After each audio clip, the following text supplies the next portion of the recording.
And for more on President Trump's trip to China and how it will impact Americans, let's bring in Kansas Congressman Derek Schmidt, who sits on the House Armed Services and Small Business Committees. Congressman, welcome back.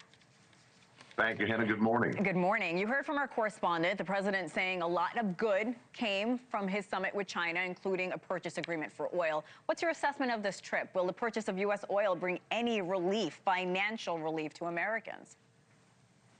Well, it's not just the oil, although that's obviously important for us. It's the ag products in Kansas and also obviously the manufactured products. It was good news to have the announcement about 200 Boeing planes to be sold. There are some who wanted it to be more, but 200 is a huge step forward for the first time in something like a decade. On the ag products side, there was the promise last fall the Chinese were going to buy 12 million metric tons of soybeans this year and 25 million for each of the next several years. That's been moving forward, but slowly, and we want to see a recommitment on that, as well as on some of the other commodities and maybe some of the meat products. So, nothing was signed and announced here, but all of the verbal feedback appears to be positive. The president's comments that he played a few moments ago, U.S. Trade Representative Ambassador Greer's more detailed comments on some of the agriculture deals, and the Chinese haven't refuted any of that. They've not said, no, that's not correct. So we're anxious and hopeful to see these things play out, as the president said they will. Taiwan, as you know, sir, was a huge topic of conversation this week. Xi is already cautioning against U.S. involvement with Taiwan, warning the entire relationship between Washington and Beijing would be put in jeopardy. Keeping that in mind, what are the implications of China's comments, not only towards the U.S., but how will this impact future U.S. and China relations? Well, that's standard operating procedure for the mainland Chinese. Every time there is American engagement that's of profile, of international notice, and especially if it's military engagement, arms sales, which happen from time to time, the leadership in Beijing suggests that it's going to be a disaster for U.S.-China relations.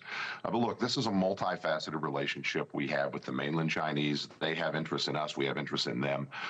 No single item, no single sale is likely to throw it off track, and we have a very close relationship with Taipei. We have since their leaving the mainland generations ago, and we continue to have that today. We have strategic interest with them. We have economic interest with them.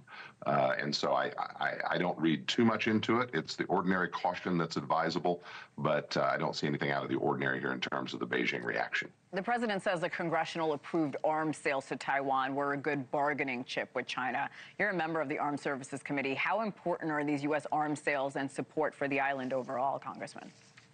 Well, they're very important. I mean, the president's talking about the broader context and the relationship with Beijing, but we also have to stay focused at the same time on the particular context in our relationship with Taipei. The United States has an important strategic relationship with Taiwan.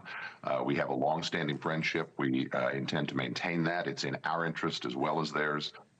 And so, it's always a balancing act. There's a reason that the phrase strategic ambiguity has been used in terms of this relationship for a very long time. And at this point, it appears to me that that can continue to be the case going forward. I hope that is indeed the case. Trump saying that both sides agree that the Strait of Hormuz needs to be reopened, that Iran should not have a nuclear weapon. But China, for now, staying out of the conflicts, it says it never should have started. What do you make of the agreements and the disagreements when it comes to the foreign conflict in Iran? Not terribly unusual. We know that the Chinese have supplied and supported the Iranians over the years, as have other adversaries of ours around the world.